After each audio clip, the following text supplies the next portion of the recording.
changes to this card, a lot of fights that fell apart or had to be redone the last 36 hours. Can you remember a time like this where I know you always say you're ready for anything, but I'm sure you're not ready for. We're proving it again. Yeah. We're ready for anything. You know, obviously there's some things that we couldn't pull off, but you know, this is going to happen. This is going to be absolutely normal over the next God knows how long. And looking at the main event, obviously Edmen Shahbazyan and Derek Brunson was really supposed to be the co-main event, but now that they are in the main event, I think a lot of people are excited for this fight. It seems like even though it was bumped up, the people are still excited. So what is at stake for this fight, given what happened last week in that key middleweight fight? Yeah, no, I love this fight. I've been excited for this fight for a long time. I was just really shocked at the stare down, how much bigger Shahbazyan is than him.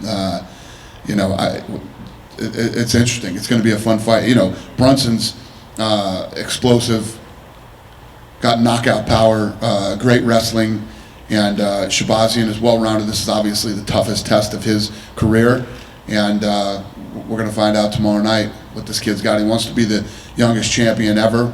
Tomorrow is the real test to tell where this kid's at. And dropping down to the co-main event, Joanne Calderwood was supposed to fight Valentina in June, and then it kept getting pushed back. Were you surprised that she took a fight risking her number one contender spot? Nah, I mean, when you're real, that's what you do. That's what you do when you're real. I love it. And then some housekeeping. I'm sure you saw Conor McGregor tweeted, like, "I accept." Does that mean anything, or have you spoken to him at all? Yeah, that was Khamzat. Khamzat posted, "I want Nate Diaz, Masvidal, or McGregor," and McGregor said, "I accept." That's what that was. Is there any interest in actually making that fight? No, no. I mean, listen, Conor's retired, and Conor's move right now is sit back, let's see how this year plays out, and see what's next for him.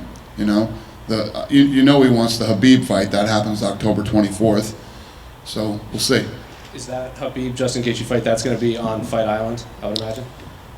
Well, we haven't announced where yet, but probably, yeah. And then one final one. What did you make of the Herb Dean, Dan Hardy situation that happened in the fight card? Yeah, let me say this to you guys. I'm glad you asked me that question. Something went down last night in Abu Dhabi too, where Goddard got pushed. And I want to make this very clear. If you work for me and you approach a judge or a referee or any type of official, I will fire you. You will lose your job. You will never work for me again if you do that. Nobody has the right to, listen, you want to criticize judges, you want to criticize referees, you didn't agree with a decision or things like that. We love Dan, you know, Dan got emotional. And the problem is now, with this setup, it's a lot easier to do, okay? It's a lot easier to interact with everybody, from the fighters to the refs to the media and everybody. If you work for me at any capacity and you approach a referee or judge or an official, I will fire you that night on the spot. That can never happen here ever again. Have you spoken to Dan since that? I'm speaking to him right now. I'm speaking to everybody. Don't ever do it ever again. And if you're a fighter and you put your hands on or, you know, threaten any official, you will never ever fight here again. Period. Hey Dana, earlier this week, Governor Sisolak said that the state of Nevada would no longer be targeting industries but individual businesses as to who could continue on in the pandemic. That must be great news for you guys, right? Yeah, what was the question? Sisolak is targeting companies, not industries, so if you can prove you can continue, you can go on. Mr. Sisolak ruling this week that he's going to go after individual companies if they actually, right? Yeah. They go against any of the rules. He's saying that's good news for the UFC, right? That we're abiding by all the protocols and rules and so forth. Yeah, I mean, we've done, not only have we done everything that we were supposed to do, I mean, we've been very successful doing it.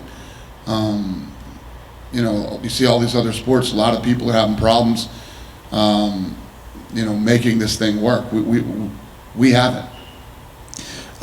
Earlier this week, the Nevada State Athletic Commission released a proposal of what they're going to talk about at the next meeting, and on it says the next UFC pay-per-view 253 could be here in Vegas. Is that correct? Correct. Yeah, we're home for a while. Cool. With Khamzat Chimaev. What do you do with him? Do you have a fight for him in August? I know you were looking at one. Yeah. We're trying to get him figured out right now. Listen, this kid wants to fight every weekend, and he's not joking. He wants to fight every weekend.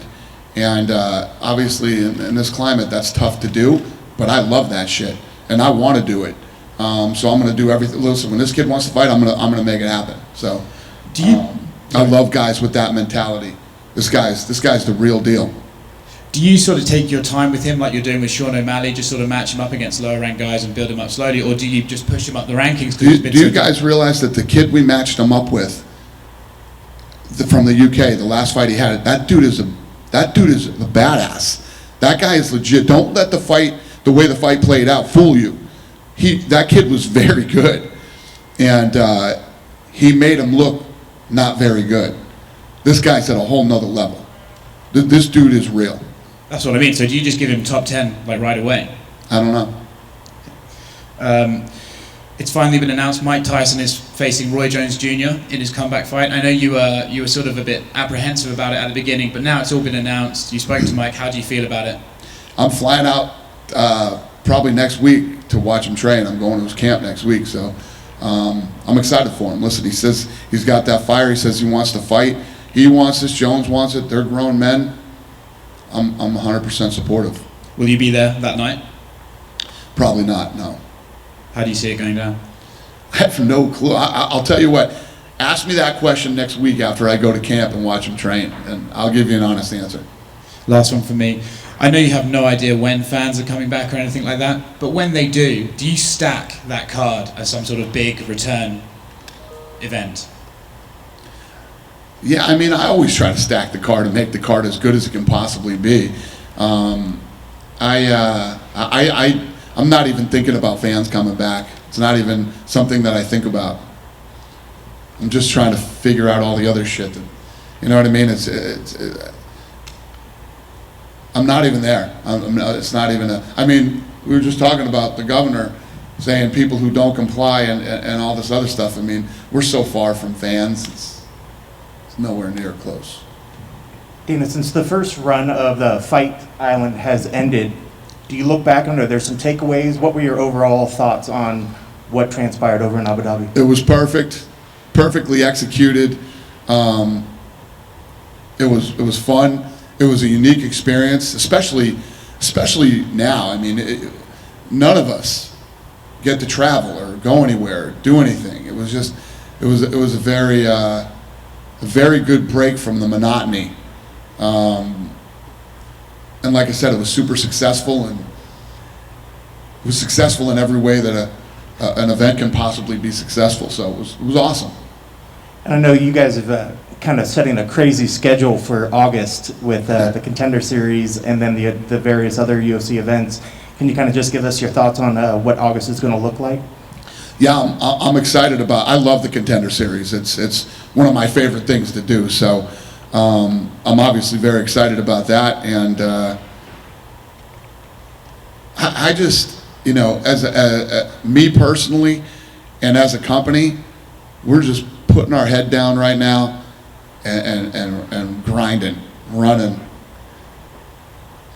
I can't wait for January 1st. Life is too short. You don't ever want to wish your life away, but come on, Jan 1. I can't fucking wait to get out of 2020. I don't know what I'm expecting in fucking Jan 1, but yeah, I can't. We're putting our head down. We're just fucking grinding, man. I'm just trying to get through this year. And finally, for me, you know, been watching basketball and all this other stuff and seeing these virtual fans. I would just love to get your take on what you think about these screens set up on the side of the court showing fans, and would there ever be a possibility of seeing CGI fans in the crowd out there for one of the UFC events? You know, listen, everybody's got to do their own thing and what they think, you know, works for their sport, their business. I like the way it's set up now. With, you know, we got media, we got some people that need to be there and that are working, and some corners. I think it works for us. I think the show comes off great. There were a couple of, when you asked me about Fight Island, now that you just mentioned that, there were a couple production things that I didn't love, that I'm trying to tweak right now for our next run over there. but I'm pretty happy with where we're at. What's up, Dana? Hey, buddy. I know on Tuesday, August 4th, Contender Series starts. Is there any update with the Ultimate Fighter ramping up? Yeah, we're still working on that. You know, Jacksonville, we did the Apex, we did Fight Island, we're getting the Contender Series going again, and now we're trying to figure out the Ultimate Fighter, when to go, how to pull it off. You know, if this thing's done in Las Vegas, how are we gonna get the approval to have these guys all living in a house together? And so it's a lot of work that needs to be done, but we're on it. Do you think it's likely it happens in 2020 or it'd be 2021? I don't know. I can't give you an honest answer on that. Rodriguez versus Zabit was just announced for the end of this month. Volkanovski's been kind of vocal that he doesn't want to have a Holloway 3 match. Where do you see the winner of that fight for Zabit and Rodriguez and their? I know it's an interesting position to be in, because I don't think anybody would deny that Holloway deserves another crack at it. I can totally see Volkanovski's side of that and saying, well, guess what? The only fucking people that matter, the judges said I won the fight twice. I'm ready to look at another opponent. So I get both sides. I need to really sit down and talk to the boys. We haven't talked yet, Sean and Mick, and figure out what we think is the next best step for Volkanovski. And lastly, and Max. Okay. And lastly, for me this weekend, Angela Hill makes her debut as an analyst for this fight card. Just curious how that came about and what her future is in store for broadcasting with the UFC. Yeah, well, we'll find out. All of our fighters, really, if you look at the UFC and how many fighters have got to work in TV while they were fighting or when they're done fighting, it's actually pretty cool. It's a testament to how sharp, these people really are and how talented they are. Because that isn't easy. Getting on there and calling fights or whatever you're doing on television isn't easy. These guys are doing it with no training. They didn't go to school for this shit. And it's pretty impressive. And she, contrary to what she believes, I love that kid. I know that, in her last fight, I don't know what she saw, in the Claudia Gadelha fight, but for some reason she thought that I didn't stand up for her and that she won the fight and things like that. She couldn't be more wrong. We love her here, and I'm happy to see her getting this opportunity, and I hope she kills it. Yep. Yeah, Kathleen Vieira, she's not going to fight next week here in Vegas, but Jennifer is fighting tomorrow. So, if I'm not wrong, Brazilians are not allowed to get inside the U.S. yet. Are you guys working with the immigration to help Brazilian fighters to come to the U.S. to fight?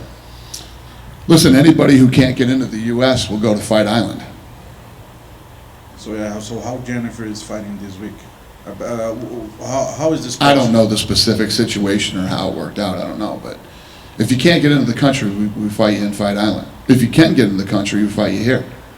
Yeah, that's the doubt, because if I'm not wrong, on the website says that Brazilians are not allowed to get inside the U.S., but Kathleen was supposed to fight next week, but she said she's fighting in Vegas September 12th, so she can't get inside, but she couldn't get the visa at the time. So this bureaucracy, we don't have the details about it. So my question is are you guys working with the immigration to help Brazilians to get inside the U.S.? Of course we are. Yeah. We're working with everybody, with immigration, with everybody to get into the country or get into Fight Island. Of course. Oh, okay. Well, what kind of help? We don't just say, hey, figure this shit out and let us know how it works out. We have a whole immigration department that literally that's what they work on. Sure. My last question is, do you have any update about the deal with Venom? Any update about the fighters' payment? If something's going to change about the Reebok deal? What's the question? You asked me if you have any details about the Venom partnership in terms of fighter pay. Yeah, they'll be paid. Yeah, but do you have any update? Is something's going to change between the Reebok deal, Venom deal, about fighters getting paid? No, they get paid. The same amount? Reebok paid them and Venom pays them. I think they get I think they get more on the Venom deal. Do you have any update, the specific amount, or not yet? No. Any other questions? All right. Have a good day.